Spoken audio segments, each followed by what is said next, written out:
This is a painting of a pipe by Magritte saying, "This is not a pipe." And this is a person on your display telling you, "I'm not a real person." You might think these are just some banalities that I'm saying, but so did Magritte. Well, obviously I'm no Magritte, but I'd like to develop the idea of his painting, which is the assumptions of reality replaces reality. Moi, je ne vois rien de paradoxal dans cette image, car l'image d'une pipe n'est pas une pipe. Right now you're watching me on your display, or at least you assume you do, because the truth is I don't really exist. I'm just pixels on your display. I could be on this display, or this display, or this display. It doesn't matter, because the more I'm telling you I'm not real, the more I actually got your attention. And notice that I used the word display and not a screen. I did it intentionally because a display is actually a kind of a play.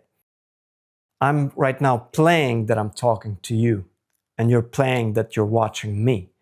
I'm displayed to you, which means you're being played right now. You play a game and I play a game. It all comes down to playing games and dealing with illusions.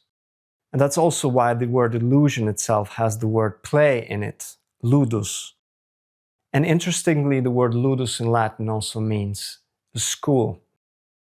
So illusions do teach us a lot about ourselves, of how we play with the world, of illusions, of assumptions, and how we play with the reality. We're not just Homo Sapiens, we're also Homo Ludens, the playing beings. Let's take some concrete examples of this play, of illusions, of assumptions. For example, video games. If you play a video game, you're assuming that it is real. Without this assumption in between you and the video game, you would not play it. You would not take it seriously. So anybody who plays a video game is taking on the assumption that it is real at that very moment. Without that assumption, there is no game. But these assumptions go even further than just video games. They go into real life, how we observe the world around us. For example, if you look at a skyline on a city, you don't just see buildings. Well, you actually see buildings only, but you assume that there are people there. Your eyes see buildings, but your mind says there's a lot of people there, even if you don't see them. Or let's take a highway. If you're driving on a road, what you see is other cars, meaning inanimate objects, again, some piece of metal. You don't see people, but you assume that there are people inside them. Without this assumption, you would not be able to drive. You would not be able to play the game. And when you drive, you play the rules of the game. You play the rules of traffic. We can even take a step further. When you see a person, your eyes see a body. Your eyes see a skin, hair, eyes, a physical or a biological entity. But what your mind sees is something else. It sees a person. So what you see in the body is not the body, but you see the person with their attributes. Do you like that person? Do you find them attractive? Do you think they're bored or happy? Would you like to talk to them? What kind of a person they are? But you're not seeing the body itself. You see the person already. Just as you would see a city and not the buildings, or you would see people and not cars on a highway. That's why the word person is interesting, because the word persona comes from ancient theater, where actors were wearing masks to portray their characters. That mask was called dramatis persona, and because it had cavities in them, the sound of the actor would go through it. Hence, persono in Latin means to go through. So a persona is a mask, is a device of illusions, of assumptions that the actor is putting on in order to portray a character. That's why assumptions are crucial for us Homo Ludens, because we don't see bodies, we see persons, we see personas. We see the assumption quicker than what our eyes actually see in reality. In a way, the assumptions precede reality. And that's not because we think so fast, but because we're intelligent. And intelligence doesn't mean to know a lot of things. It means to decipher between things, to sift through, from the Latin word interleggere, which means to read between the lines, to read in between. So intelligence means actually not seeing reality as it is, but seeing through it, through assumptions. Without this kind of intelligence, we would not be able to drive a car on the highway, because we would take it literally as a car, an inanimate object in front of us, but not as people inside that car. That means that we see through an intelligent way something which is not there. And seeing something which is not there is the word assumption. That's a taking on, a putting on, like a mask. And we use these assumptions when we say we take on a role. We take on a role in society. We play a role. We play a role in our jobs. And we assume this responsibility because we just play with assumptions in general. To play any role in society, either in a job or just in everyday life, to play a role of a father or a son, a daughter, a wife, a cousin, a friend, a neighbor. These are all assuming roles, assuming responsibilities as a public persona. We play a role in society. And you might have noticed that the word custom is related to the word costume. A custom is something which we put on, like a costume, like a mask in theater. And we play along the rules of the game of society by playing an act, by making an act.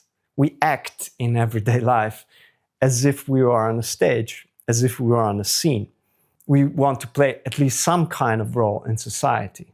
We also say that things around us play a certain role. The tools, the technologies, they play a certain role in the custom of the day. In our times, the computer or the phone plays a big role. But there were times when something else played a bigger role, such as the typewriter or the gramophone. These things no longer play any role in our society today. That's why we put those things in a museum. We just put them to look at them and admire the past times where things played a big role but not anymore. We put them on display, literally, because those things are already out of play. There was even a time when books played an important role in society, such as the times of Don Quixote of Miguel de Cervantes. Don Quixote is a timeless classic about the way we deal with illusions and with the tools that play a big role in our society of the day. So in the story of Don Quixote, we have this voracious reader called Alonso Quijana, who reads a lot of books about knighthood. He reads so much and so many of them that he actually puts on the costume of a knight, literally. And he assumes the role of a knight. He is completely under the illusion of being that knight. And he goes along and he finds windmills all around him, assuming that they're giants. Well, you might think that Don Quixote is crazy, and people around him did think he was crazy. But the point of the novel is that Don Quixote is not an isolated incident. It was just an isolated incident of that time and place, where books played such a role that it turned people into crazy role players that actually acted out of what they see on the display of the time, which was the book. Well, today we have other displays that play the same role with us. We are influenced by movies. We're influenced by influencers. We're playing with the screens, these displays, which make us act as if what we see is real.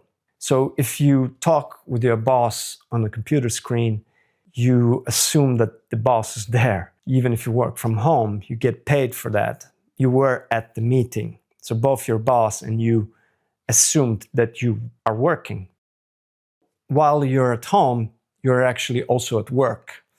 And that assumption is good enough for you to get a salary. And that is what an assumption is, basically. It's good enough.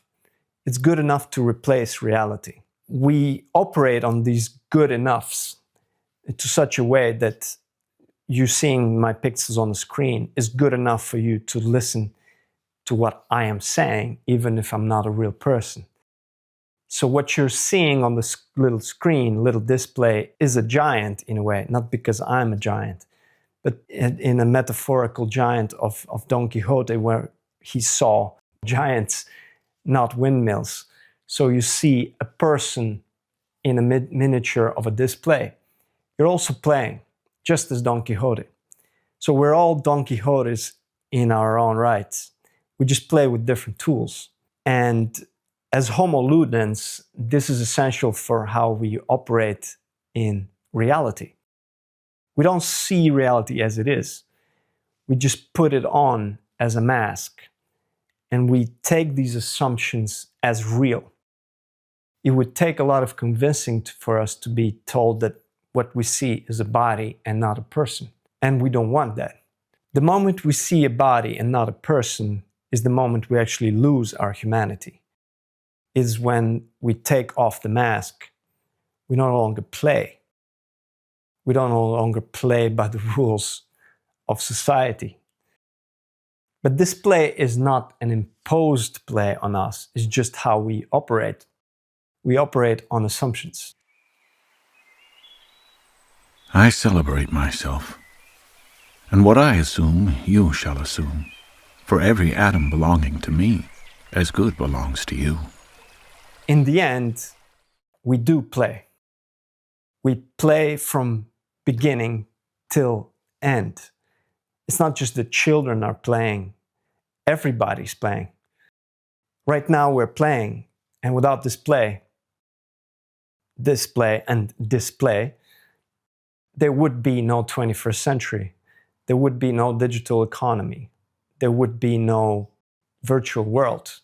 There would be no working from home. There would be no anything.